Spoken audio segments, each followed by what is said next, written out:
Lumaan the version on bills. The prohibition will cover up to the fourth degree of consanguinity or affinity. Most of the bills is second degree of consanguinity or affinity. And that's one. Second, 7, pinabilang ko, if I'm not mistaken, of the bills, but it will cover succession of consanguinity or affinity or fourth degree of consanguinity by affinity.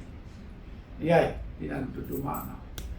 In the deliberation, I am not comfortable nga ipagul iti relatives mo within this second degree by consanguinity or by affinity or fourth degree, whatever will be approved, nga mangsukat kon sika, because it will be somewhat in conflict with the political freedom and the freedom of choice of the rights of the voters to select.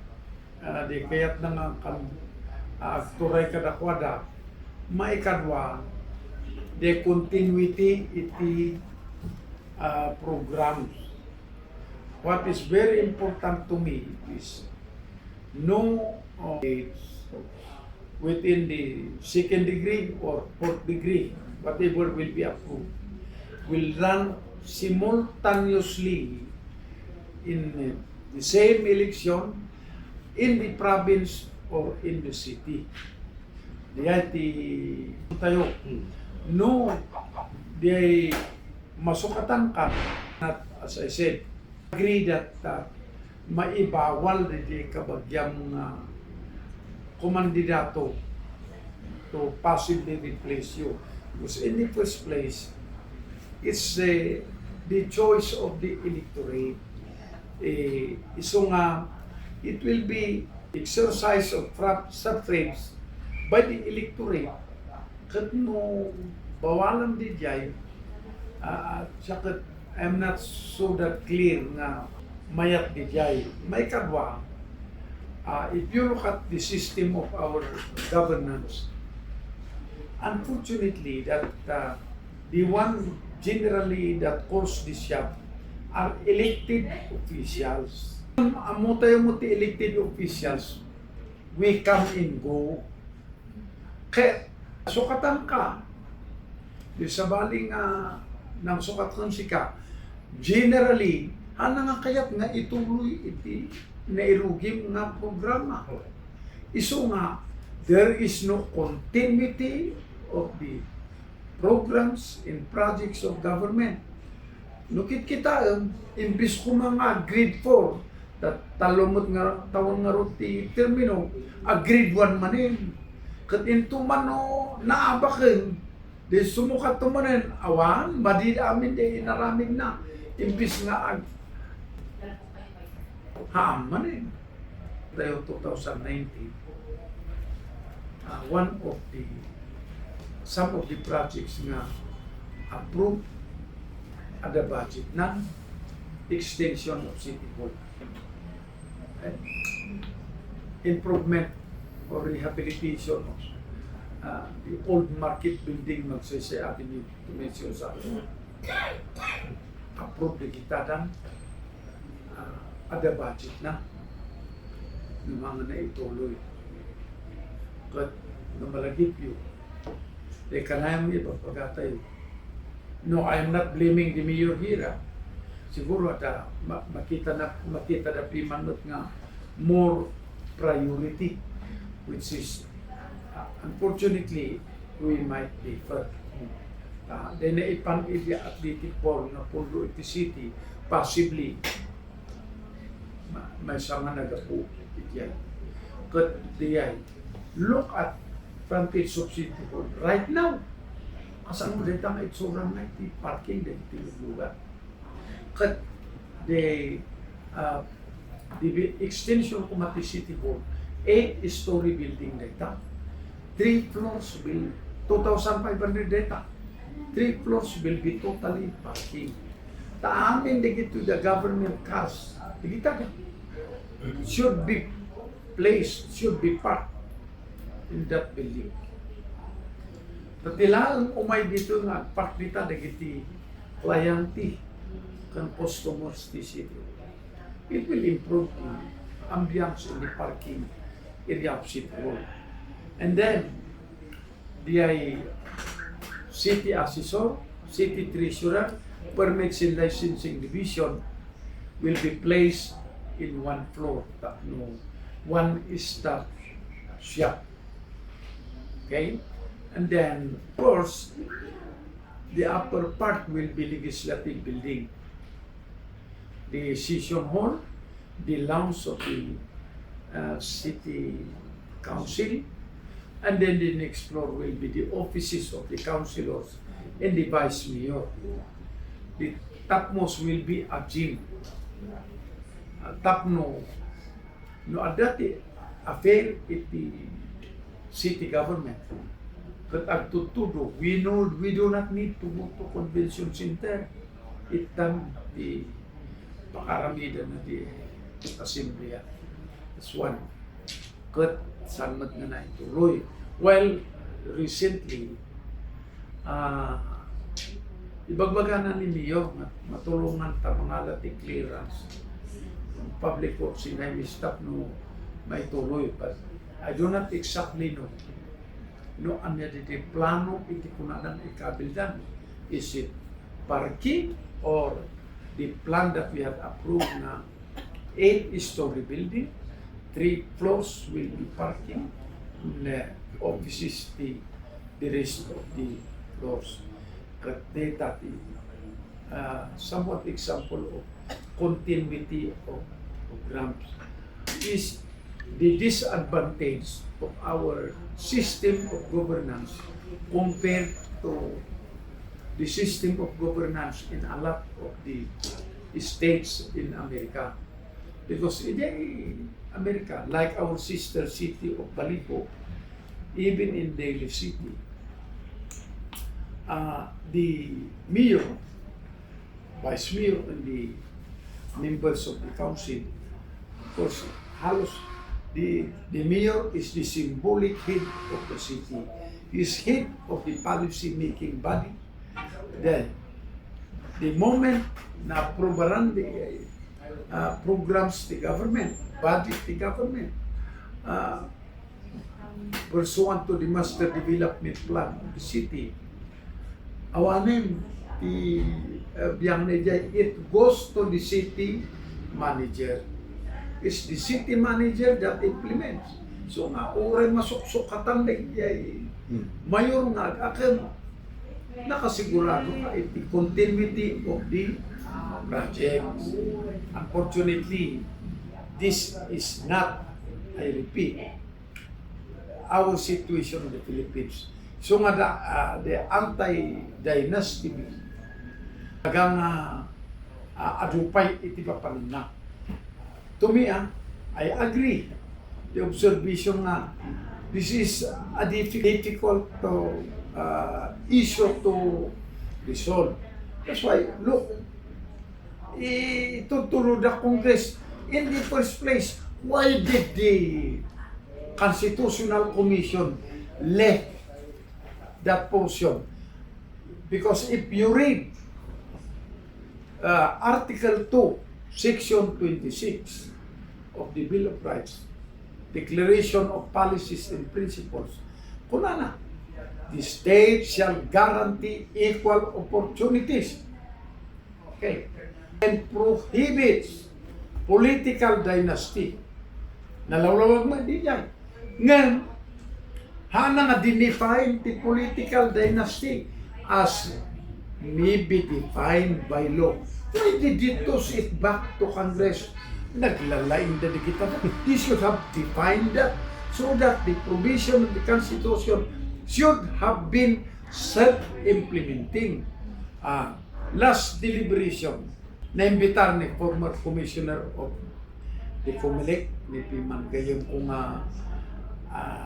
Rene Sarmiento, the former Chief Justices, former Chief Justice Artemio Panganiban, former Chief Justice Renato Puno, Senior Justice Antonio Carpio, aside from the Comelec, the professors of the College of Law, and the different universities in Metro Manila. Unfortunately, siguro busy the former justices or pa ni former Commissioner Monson. Siya kakot, digay ko. Antay nga agtin ni Joe, yung sinot na kinbasol dito, hindi ko sasaysay. In the first place, dinifine yung kumandetan. So if you look at the definition of what is political dynasty, yan nga, medyo agduduman. Abda digay, kunang, the example ko tatay, hangka nga mabaling nga sukatan, iti-relative mo without this, within the second degree of consanguinity or fourth degree of consanguinity, whichever that will, what will be approved. Yan. Dadong mga bills ang aawan di jay.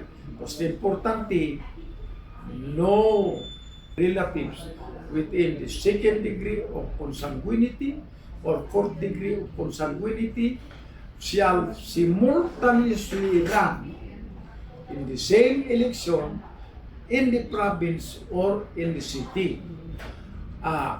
The other version is it includes or any part of the Philippines, senator or sumaro, the kandidato nga barangay captain dito ka. Ay, dige dati. Isong makita. Mawayag kami pala ang ijay nga.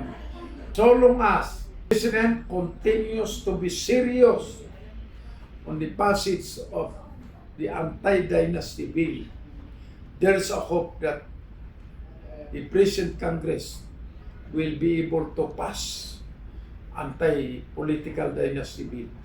That's why our autonomy bill na inayon ijay, inayon ko tika, provision on anti-dynasty.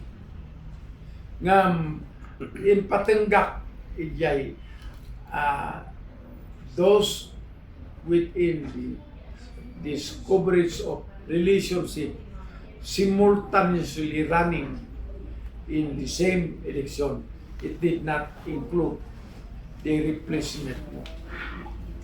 Nalpas ka kat kumandidato ti kapidwang. O nakasinsin mo. Siya okay kanya bigay. Yeah, that's the political dynasty. Bills being deliberated right now in Congress. So tuloy-tuloy yung deliberation na diyan. Tuloy-tuloy di jay.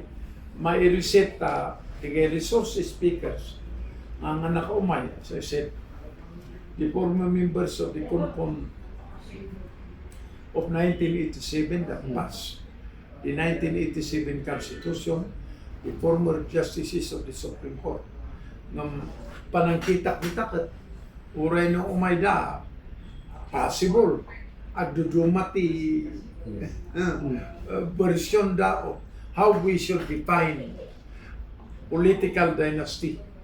Its coverage, limitation.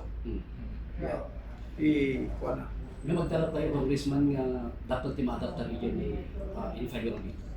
I am sure nga baka pagkat isot masustinar diay ang inayong tirip no sinot sumukat ken sobramot diay any part of the Philippines na mga mamuda kasinsin mo diay Mindanao nga tumartaray disqualified kay tuyon because what is being prevented in political dynasties, of course, during equal opportunities. That's why Now, I do not think, no, igen Mindanao, ti tumartarayan ti ka first cousin mo.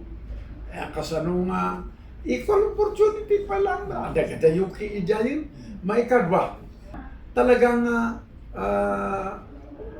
sobramot no kasyayin.